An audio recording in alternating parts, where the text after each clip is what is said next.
But without any further ado, we've got a keynote speaker. We've got a two-time author. This is one of his books, Zion Unmatched, which is incredible. And his latest book right here, which is unbelievable, Work With What You Got, which we're going to talk about in a second. I first heard about Zion 2000, I think it was 18 or 19. I watched an Emmy award-winning Netflix documentary, and I'm like, holy shit, this guy is amazing.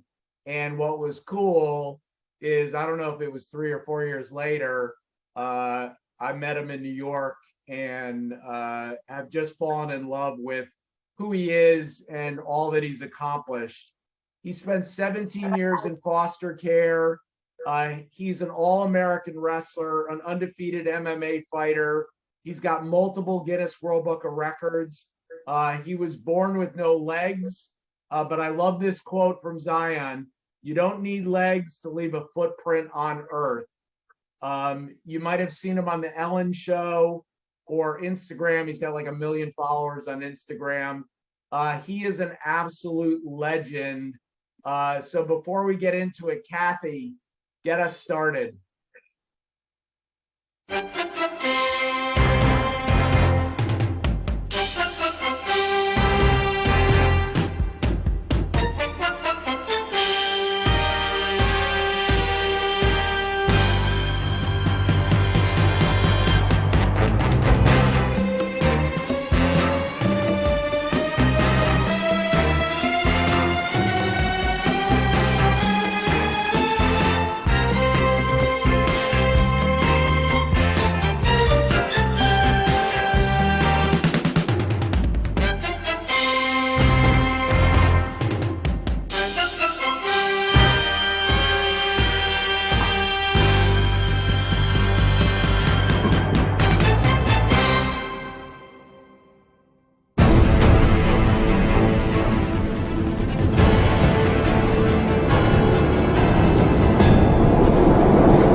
Mike Perlow, thank you for the epic introduction. Z, it has been too long. It's good to see you, my friend. Yeah, man, it's been a while, man. A lot of stuff's been getting done lately, man. Oh my God, I'm actually getting ready for my next fight coming up soon. I love it. I love it. We're gonna get into all of that. So I want to get started with this book that just came out. I mean, this book is unbelievable, and it's called Work With What You Got. And I think Zion, guys, is such an amazing example of somebody who's maximized everything that he's got. Talk a little bit about that title. And I know it ties into, you and I talked when we were in New York. We talked about the time when, you know, people were encouraging you to wear prosthetics, which I know that was a long time ago now, but I think that ties into kind of work with what you got. Tell us a little bit about that. You know, work with what you got. The purpose is within the name. You know, it's a action. It's a saying. It's something that you can look at it as inspiration, but something that you can activate and access in real time. You know, it's work with what you got. It's seriously just what obstacles are in front of you. What tools do you have? What resources do you have? What do you have right now that you can use it with, whether it's anything, and then use it. So, you know, you were born with no legs, and I think people thought they were doing you a favor by trying to fit you with prosthetics. Tell us about that experience. You know, part of it was, you know, I had to wear a brace to straighten my back as a kid, but the prosthetics were added to it and then kept me in the brace longer than I should have been because people wanted me to fit in. Not necessarily that I wanted to fit in, but other people did. And it was more so a fact that I was uncomfortable. You know, I didn't really understand why I had to look like everybody else when, you know, prosthetics absolutely slowed me down and I'm walking with these crutches. And then compared to just me being on my hands, man, I'm faster on my hands. I'm more agile. I'm more free. and a lot of people didn't understand that. I did, but a lot of people didn't.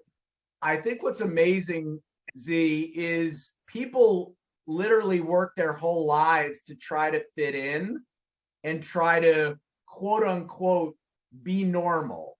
Yeah. And you're not that guy. You're not that dude. You're like, No, no, no, no, absolutely not. no. This is how God made me, and I'm not doing that. Yeah, absolutely. You are who you are. A lot of people try to look like somebody else or try to want to be like somebody else. Why not look at what's you and be that? And it's crazy. A lot of people don't think like that. When to me, that's probably the most simplistic way of thinking. Yep. Yeah, agreed. One of my favorite chapters in the book, Z, is chapter 6. It's about finding your superpower. Yeah. I think so many people, you're 25 years old. So many people, they search their whole life and they never find their superpower. They don't recognize it. It's right there in front of them, but they don't see it. You've recognized that. Talk to us about that chapter about finding your superpower and why it's so important. It's important. Finding what your skill set is, what makes you, is important to the fact of that nothing might go the way you want unless that's what you need to be doing. I'm a public speaker. I got my start speaking. I'm a force when it comes to the world of public speaking. I've spoken in 7 different countries, and I've been all around the United States sharing my messages and sharing my story. And that didn't start till I was like 20 years old, and I didn't find that power till I was 20 years old. Wrestling, I didn't find my power in that till I was 18, and I've been in the sport since I was a little kid. And it's more, find what makes you find and it's not just what your skill sets are, but your happiness. What do you enjoy? What makes you happy? Where do you find actual peace in your life? And wrestling was more of that outlier, and speaking and being a track and field athlete. Man, that's my superpower of the world of athleticism, and the ability to affect somebody on a scale to where they're inspired to go make something great of their own. What's incredible is that you're taking huge stages all around the world, and you're a guy who earlier in your life, you didn't really even talk. Nah. And there was a reason for that. Tell us a little bit about that, because Man. to go from where you were, Z, to now taking the biggest stages all over the world is unbelievable. Yeah, man. When I was a kid, with all the abuse and all the neglect and traveling and bullying and just mistreatment I've experienced coming up, when your voice isn't heard as a kid, you tend to start being quiet. That I feel like that doesn't go for just me. It was something where even as I came up through high school, I didn't talk much. I didn't really get a voice till I was 20 years old. I had a few things to say here or there. You watched the Netflix documentary. It was extremely awkward. You can tell by my voice and how I'm talking. At least I noticed that. It was really awkward. I remember a time I didn't know how to put my exact thoughts out there. And then after, between the time that we filmed that and the time that it came out, I got an invitation by the makeshift school in Akron, Ohio, to speak to these Syrian refugees. And there are a lot of these kids taken from their homes, and they were sent by their parents during the conflict in Syria a few years ago. And I remember I'm sitting in class. Athletic director comes up to me. This is while I'm in college, and he comes up to me. He's like, "Hey, man, I got this stack of papers." And even in college, man, I did not talk very much. I went to class, went to practice. If you want to talk about wrestling, I knew my stuff. That's why I was mainly there. You know what I mean? I was a very simplistic college student. And I remember, like, I went into his office, he sat down these papers, and every single one of these kids wrote me a letter. And it opened up my voice. You know what I mean? To put it simply. Yeah. But like for most of my life, man, like anytime you wanted to interview me or ask me a question, kind of shut down every single time. And that stems from my experiences as a kid. It's amazing because I remember going around New York City with you, and it's like traveling with a rock star. Every 20 feet somebody's stopping Z and they want a picture, they want an autograph, and he's so unbelievably patient and personable with folks. So it's just amazing the progression you've made. So you alluded to it before, growing up in foster care, you dealt with situations where you were starved, you were abused. What's wrong with our foster care system? And what do you think we can do to change that as somebody who lived in it for 17 years?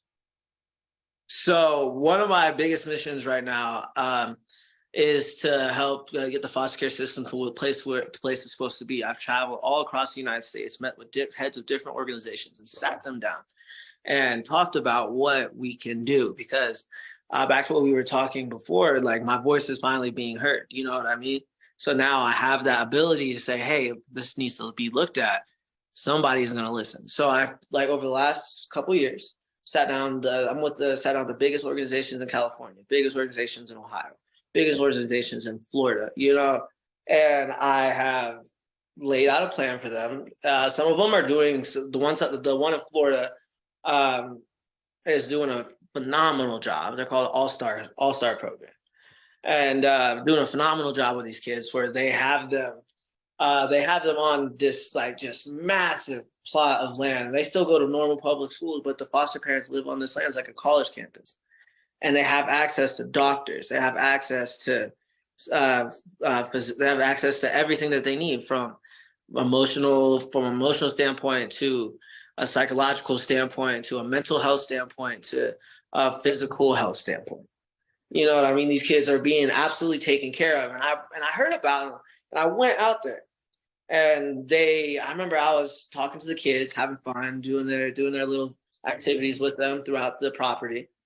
And I remember one of the kids they got back from school and they went right up to one of the counselors and said that they wanted to talk. And as a kid, I didn't feel like I had that ability to just go up to somebody because I wasn't in a suitable situation where I could do that. And this program, that's what we need. And that's where this is the first one I ever met with. Where I think that we can follow after their footprint and get more attention on them and mix it with my ideologies. And we can really change the game of how these kids are being treated across the country. Yep. And some of these kids some of these kids, when it comes to being in the foster care system, there are various reasons why a kid could be in the system. So one of the things that they're also doing that I want to put a main focus on is if a parent isn't suitable to take care of their kid, everybody deserves the right to make things right. You know what I mean? And so the parents, I want to set up things for the parents of these children in hopes that they can get their families get put back together.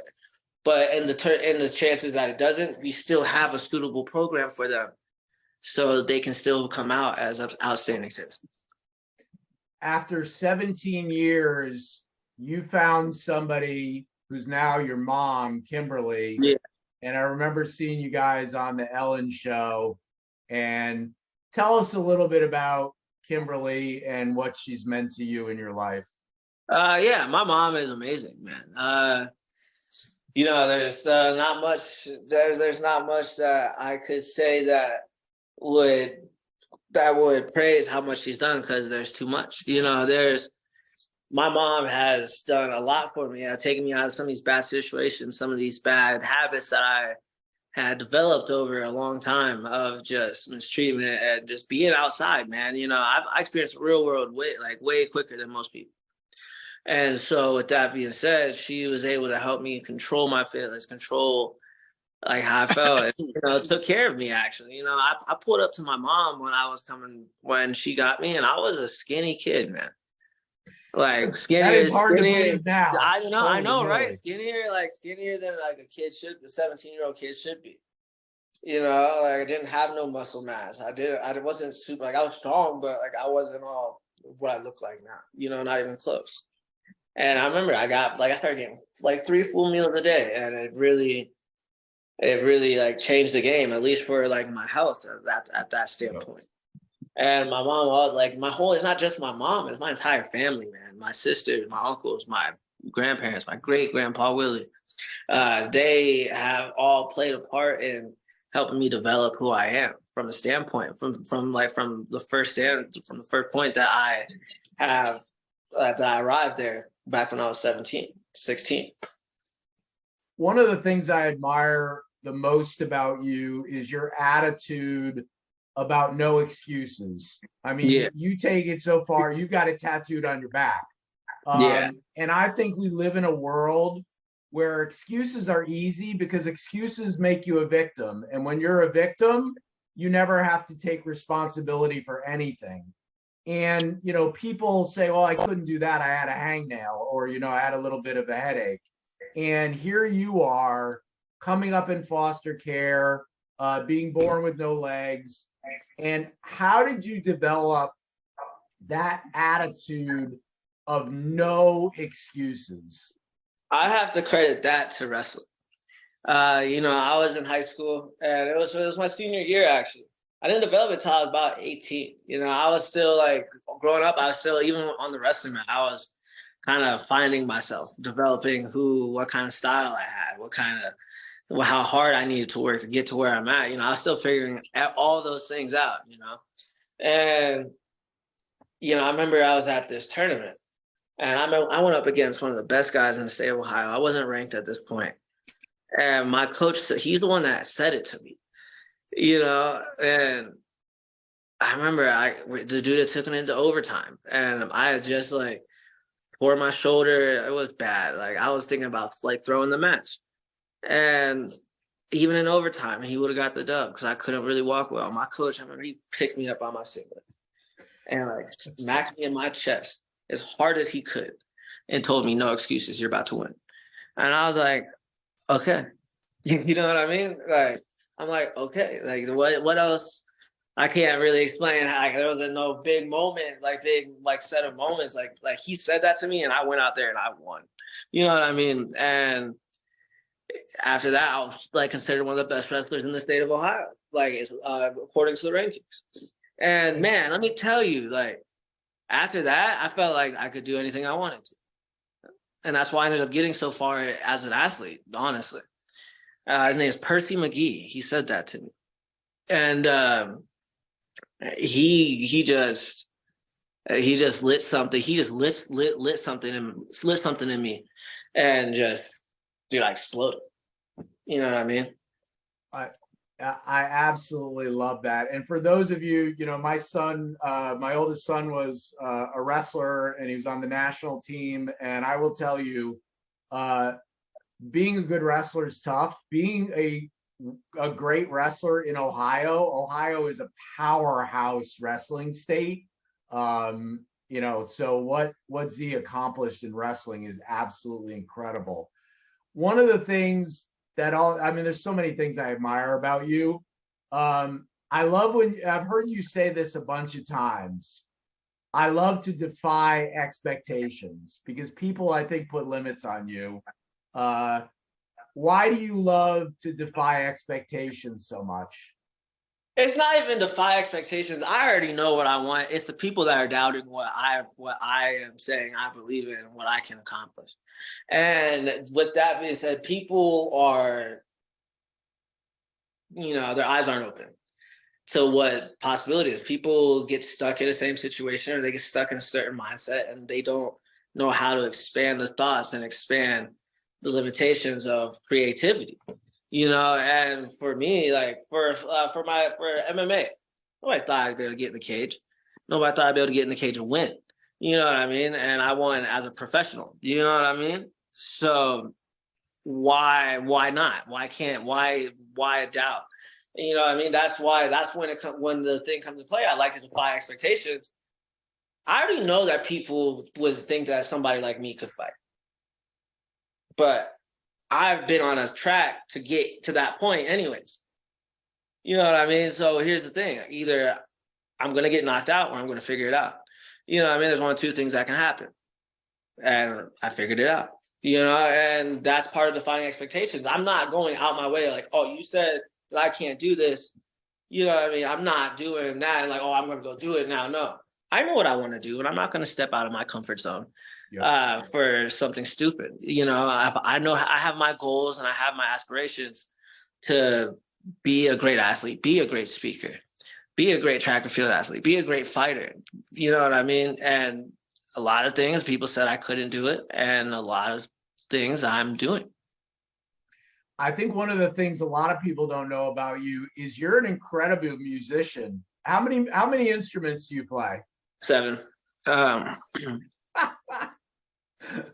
played recorder in 6th grade, but I don't think I could master that. Yeah. Tell us a little bit about, you have a passion. I've noticed when you talk about music, you light up a little bit. Yeah. It's a big thing for you. You know, I've been a drummer since I was like 3 years old, man.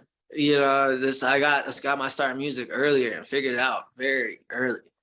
And so from the time I learned how to play the drums, I figured out how to play the piano, the trumpet, the guitar, bass guitar, and a bunch of other things. With no lessons? No lessons. I only ever took like trumpet lessons, and I was in school. But everything else was self-taught. You know, I learned how to read treble clef, bass clef. I learned how to play all different times. You know, man, I don't know. I've been somewhat musically gifted since I was a kid, and now lately I've been finally able to access that and really like start building something of my own and work with the majority of different artists. I mean, there's so many parts to you. It's fascinating because you're not just an athlete. You're a scholar, you're a guy who's a voracious reader, you're a musician, you're a speaker. I mean, there's just so many things. All the Guinness World Book of Records, which I remember growing up, reading that book and being like, oh man, someday, boy, I'd love to be in this. And here you are in there multiple times. What's next for you? I'm gonna keep fighting. That's where a lot of my time goes to be a pro fighter like this. A lot of my life gets taken into that. You know, training camp is 7.5 weeks. You know, so every day for 7.5 weeks. I'm about to be in my training camp here soon. I talk to my coaches tomorrow, choose my opponent, get contracts out, and start hyping up this next fight. But for now, there's that. My speaking career is getting to a point where I'm really starting to dig deep into the reservoir of what I can do. And I'm really excited for what's about to happen. You know, me and the team of people that I've created with the help of Craig and everybody else that's incorporated. I'm about to really like make a statement with students that I can't talk about yet. I love it. So he just mentioned Craig. Craig Levinson is Zion's manager and just an incredible guy.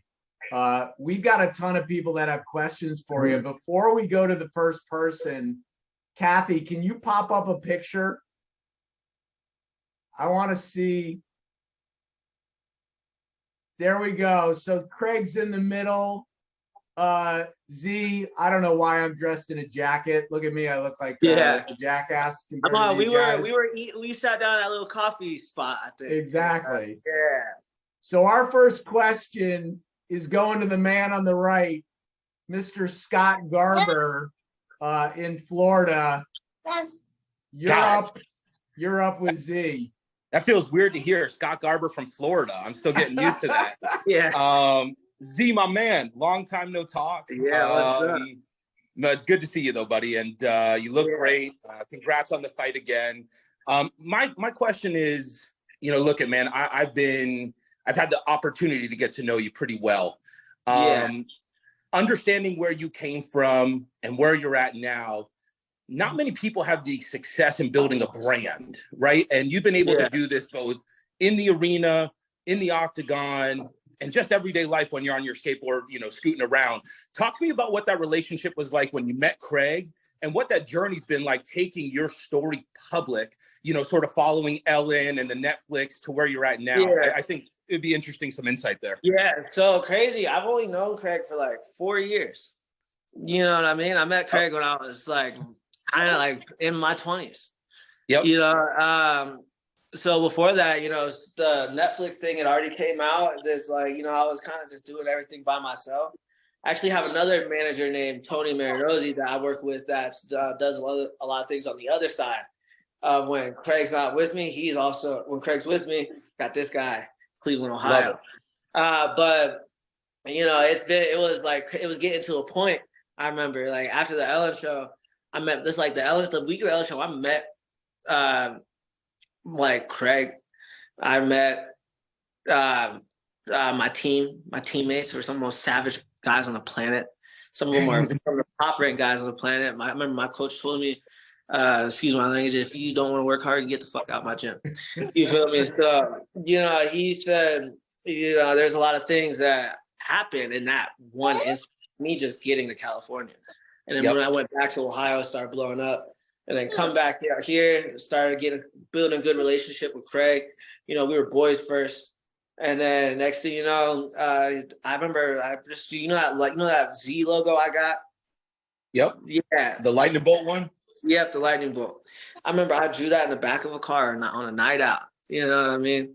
And, you know, it was just, you know, we have this synergy.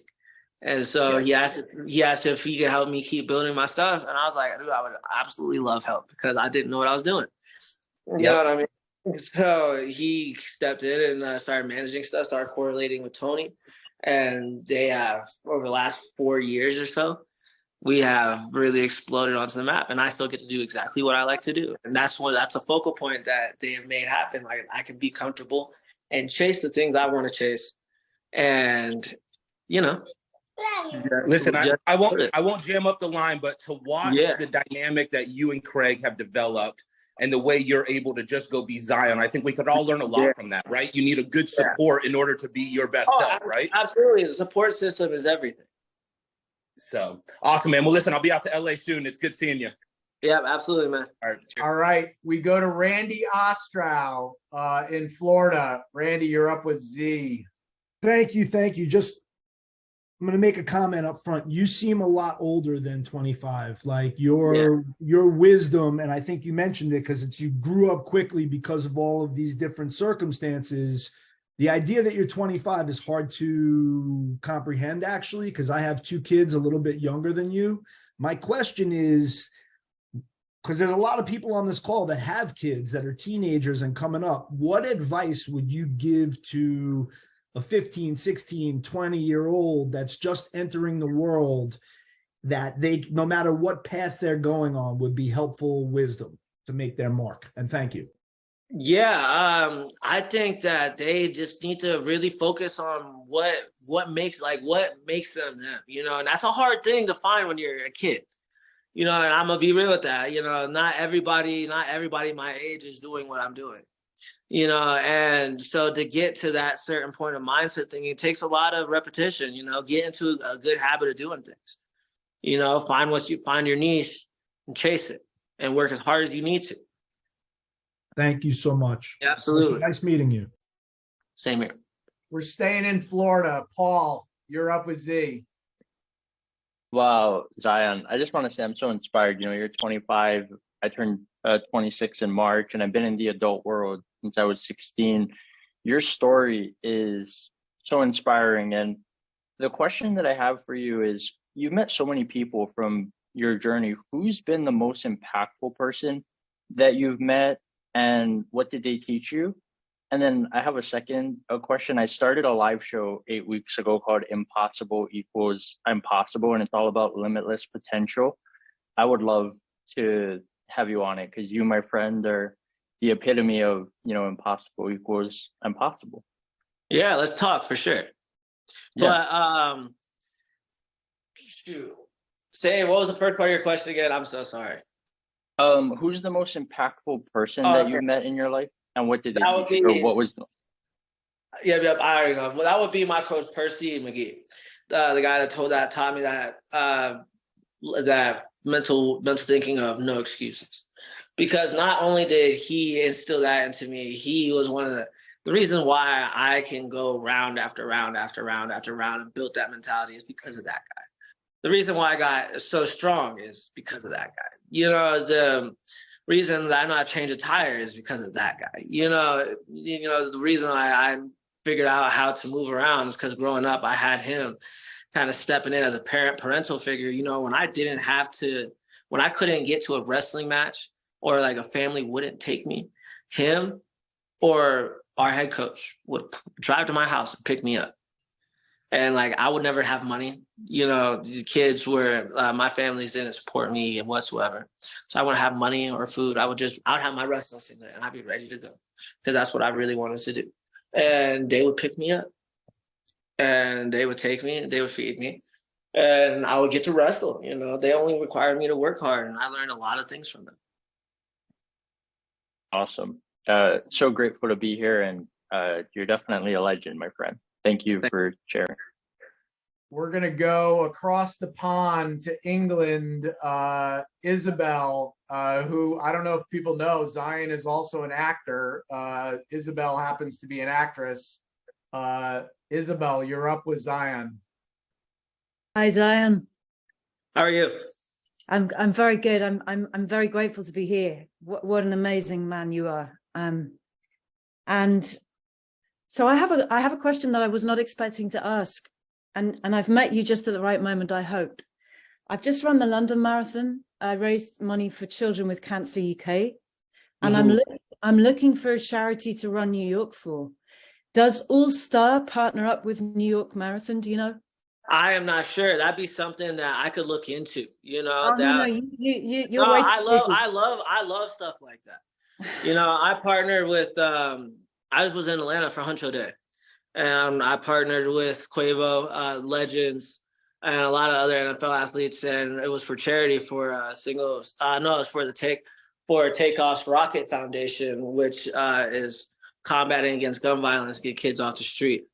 You know, and you know, it's a real good cause, and it's things like that. You know, the more powerful the cause is, and the more people you have with it, it just makes me more inclined to do so. Okay, well, that's incredible. Listen, we'll speak more, but I'm very excited to find something that is married to your incredible story. And you're a massive, massive inspiration to so many people. Thank you for being here today. Absolutely. Thank you. Chad in California. You even have the palm tree in back of you. Beautiful. You're up. Yeah, I'm actually at the Manhattan Beach Pier, not too far from the Hermosa Pier, where a handful of us are getting together next Thursday. Out here supporting our beach AVP men's and women's that are qualifying for our world national tournament. But that's a separate story. I'm more of a comment, Big Z, man. Always a pleasure to hear you, and just how cool the intersection of communities, the power of communities align. You know, I just got off a call from another community I'm in. David Meltzer joined, who's also part of TOP, and Zion actually joined last year, and that led to Scott and Ray. I mean, all kinds of good people, all kinds of good conversations. But Big Z, I was going to ask, you know, I think it was really cool just following your journey, of course, and supporting along the way. You and Craig spent a few weeks over in Qatar. I think Qatar. Yeah, for Qatar. Qatar for the World Cup that many of us obviously watched and supported from afar. If you could share a highlight or a takeaway, something maybe you learned that you didn't realize hanging out with the Prince and all these cool people that I saw you with, just to give us a snapshot of that experience. You know, Qatar was definitely a moment I'm not going to. It was amazing, man. You know, that we were treated out just fantastic. You know, I got the chance to kind of go out into, there's a lot of people from our dog pound team that went. So I got to meet a lot of new people, made some homies. My buddy, I ended up connecting with this guy. He's an MMA trainer. trains like a lot of celebrities like Pitbull, T.I., all these guys. And we went out into the. Remember, he just called me. He's like, "You want to go walk around the city?" I was like, "Yeah." So I just went out into the cities, man, and just went and like was around the Qatari people, and it was just absolutely incredible. You know, don't get me wrong, I had fans or whatever when I was out there, but like being like interacting at a food spot or like asking someone a question about what's the best thing, like what are the best clothes or something, and getting their personal opinion, getting their viewpoints, you know, just experiencing like, dude, I eat camel. You feel me? Like that's a delicacy to them over there. Was it good? Yeah. I'm not gonna lie to you, but it was good. You know, it was like kind of tasted like turkey. I remember when we were in New York, you saw this street vendor with the hot dogs. You were like, Scott, I gotta get one. I gotta get a hot dog. Because it's a hot dog in New York, man. It's the best. But you know, Qatar was really like, it was amazing. And going to the games, you know, I met some of the athletes. We dined with. I remember I was in South Korea. I connected with one of BTS's guys, and so they. I can't remember his name. He sung the opening. We dined with him, and you know, just had a cool like experience. I've made a lot of cool connections, but on top of that, just the different views, man, and just being out in the wilderness, man. Like when you're traveling, like to get to certain locations we went to, you were out there, you know, and it was amazing. And at the same time, there's like, I think they said there's like 5 million, I might be wrong, people in Doha, you know, like something like a crazy number of people. And, you know, it was just amazing how they treated the American guests that were there. We dined with the USA men's soccer team, and the princess threw like a Qatari American Thanksgiving because we were there on Thanksgiving. And it was an amazing experience, to say the least. Unbelievable. Yeah, that's awesome. Thanks. All right, Jamie in Michigan, you're up. Hi, Zion. Great to meet you. Yep, I echo everybody. You're amazing. I've interviewed several people, a couple people on this call about resilience. And so, you know, we've talked about your attitude. We've talked about things that change your life. But from what I'm hearing, you were resilient long before you met your coach, long before your mom came into your life. What do you attribute your resilience to? You know, I remember I just learned earlier in life that like, you know, people don't like, it's like, it's going to be really blunt. As a kid, I was like, people don't care. So F it, I'm going to just do what I do, you know, but as I got older, I realized that even if people don't care, I still got to just push forward, find what makes me happy. And I knew the one thing I had a firm grasp on was the sport of wrestling. You know, there I felt like I had a family. There I felt like I had parental figures. There I learned more life skills than I learned pretty much anywhere else. You know, and there's a saying, once you've wrestled, everything else in life becomes easy. And I kind of believe that. And you know, it's to build that resilience. Being an athlete helps you control your emotions. If you have a good coach, and it helps you build that ironclad mentality of you're going to get stuff done and you're not going to let nothing get in your way. Because you got to think about it, in a fight, you know, you can't lean on anybody else's help or yours. You have a support system, but when it comes time to do the actual work, you can't be like, time out. Like, let me go ask my homie over here. No, you got to get it done. And so, having been in hundreds of wrestling matches and grappling matches and now MMA fights, you know, it built that mentality of, if it doesn't go my way, I'm gonna try again. If it doesn't work that time, I'm gonna try again. And I'm just gonna keep working on it until I get it right.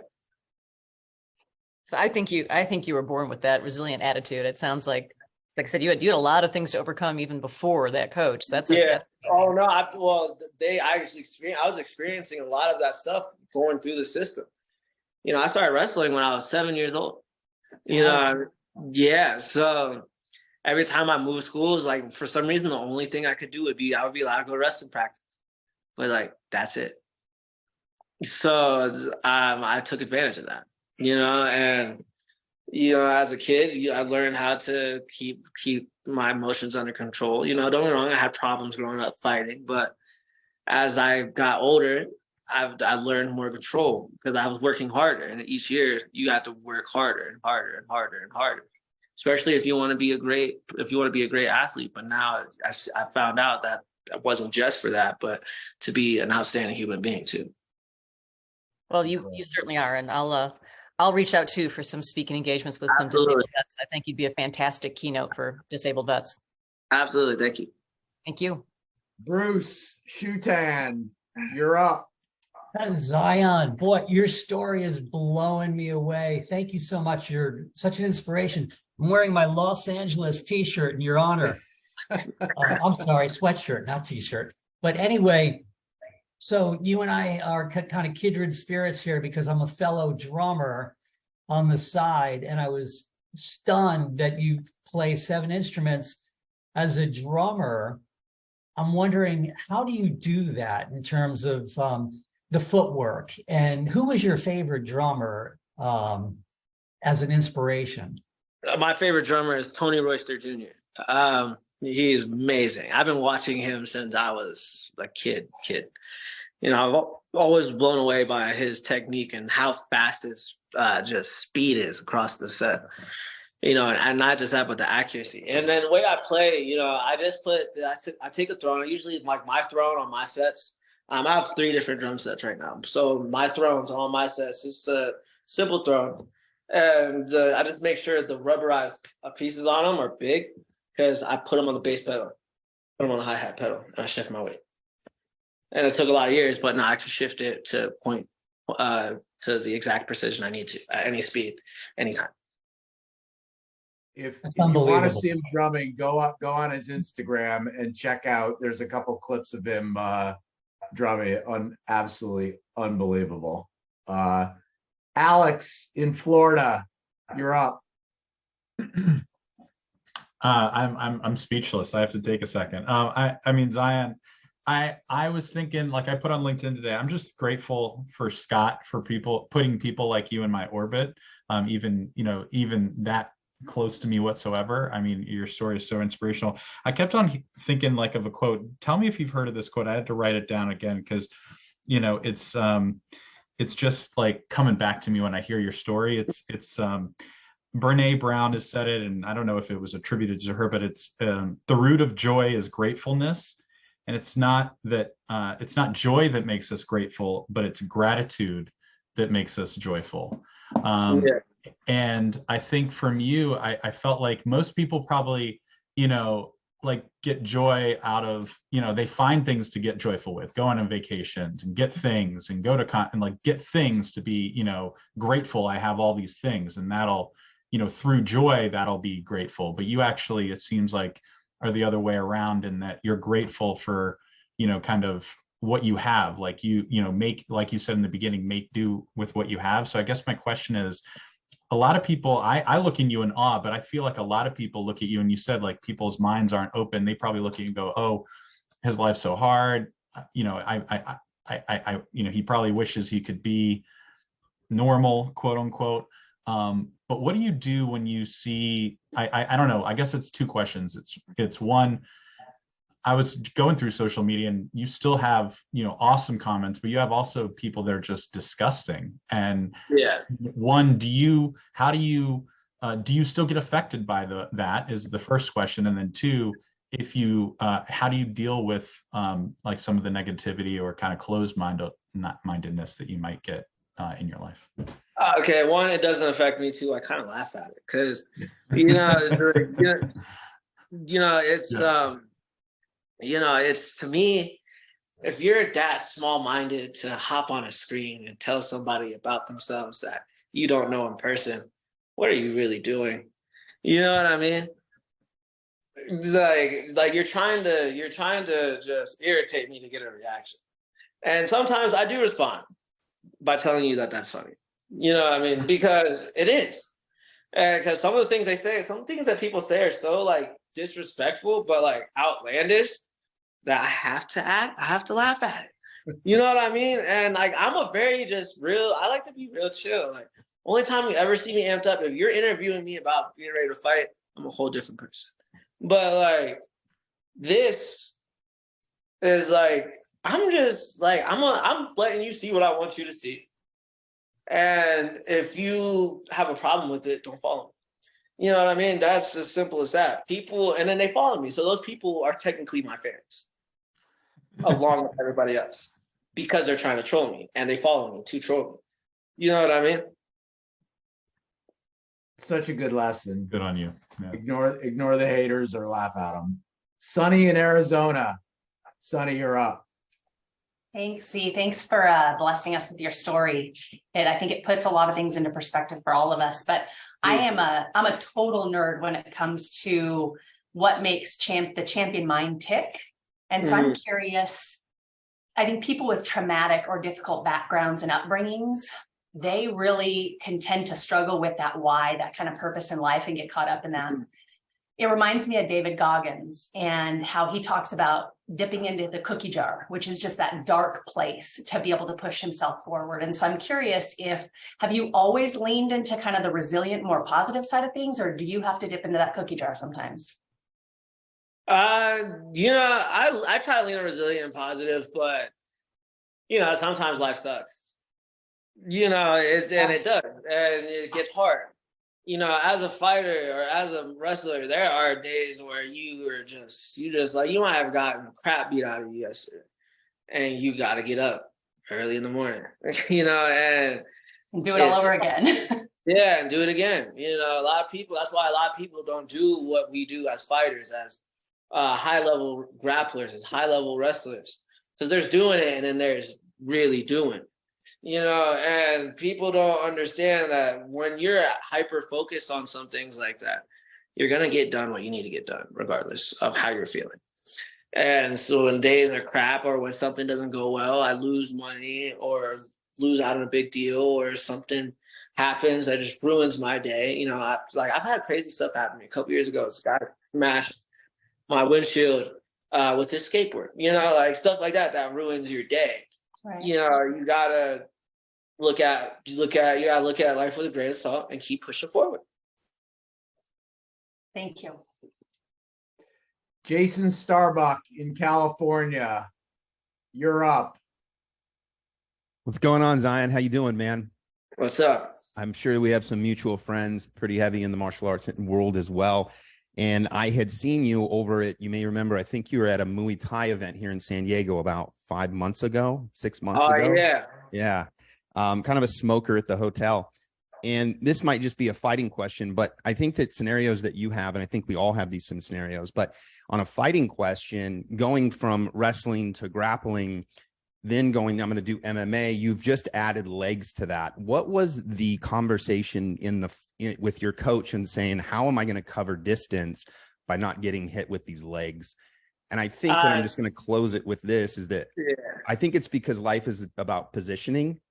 And I think that you can still be fast if you position correctly. So that's why I had the question. What was the positioning that you guys had thought about on how to close that gap? Okay.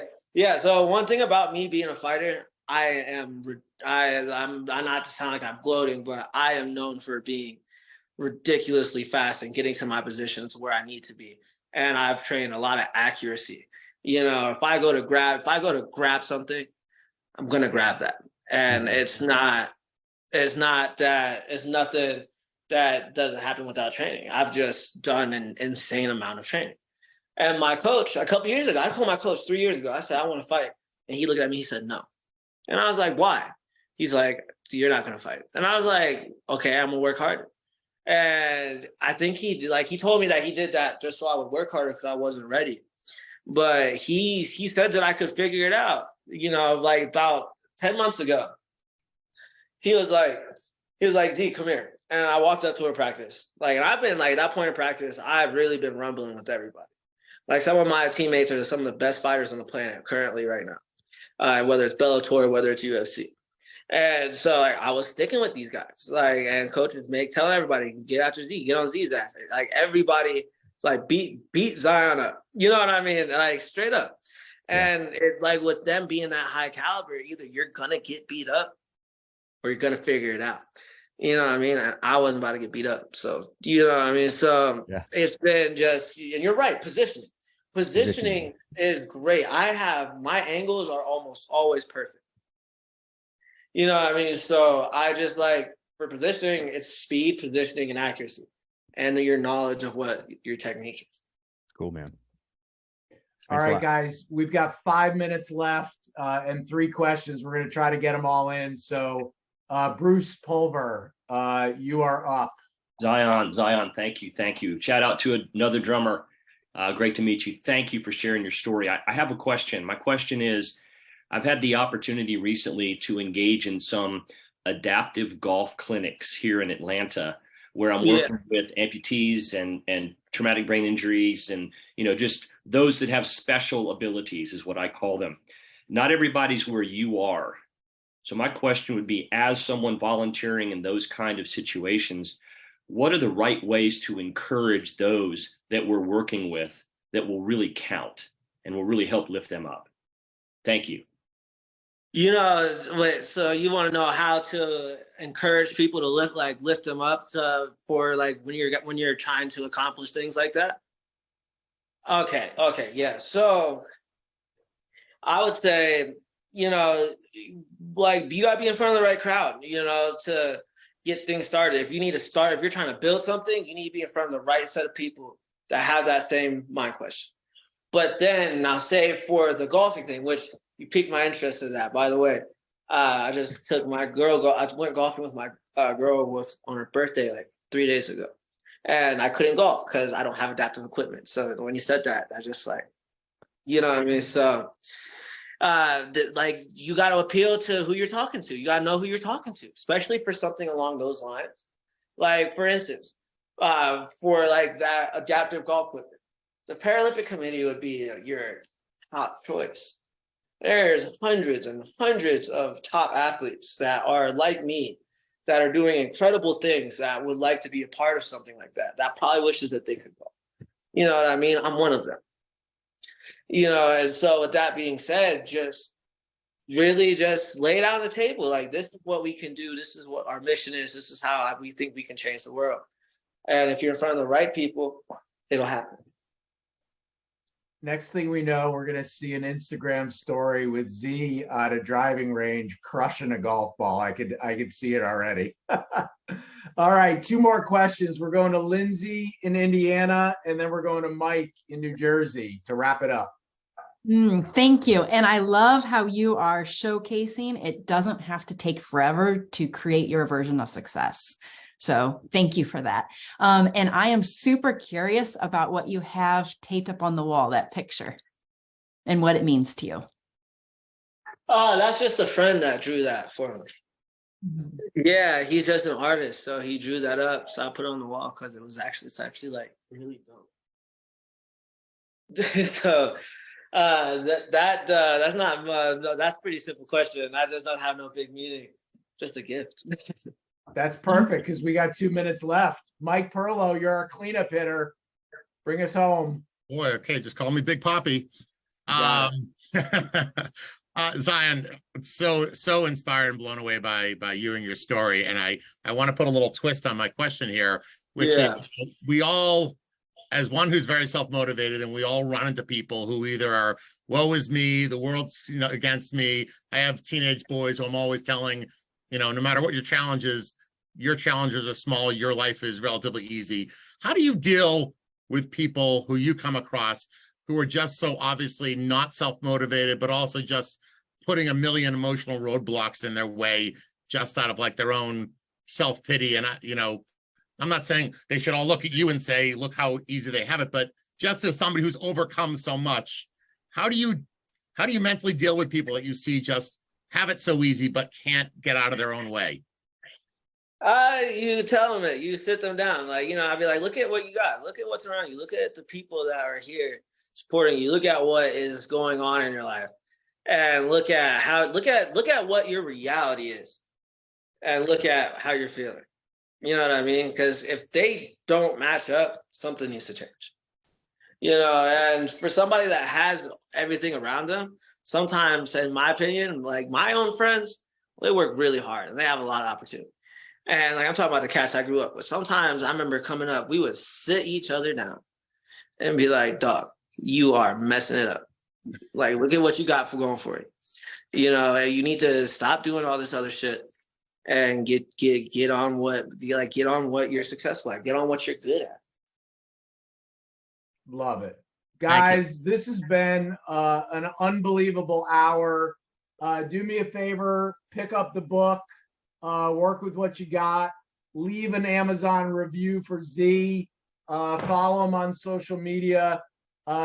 Z, I cannot thank you enough, my friend. And I'm sure I'll see you in New York sometime soon, but thanks for sharing your story and sharing your time with us. It means the world to us. Absolutely, man. You take it easy too. We're gonna have to link up again soon. You got it. Sounds good. All right, Z. All right. Peace. See ya. Peace.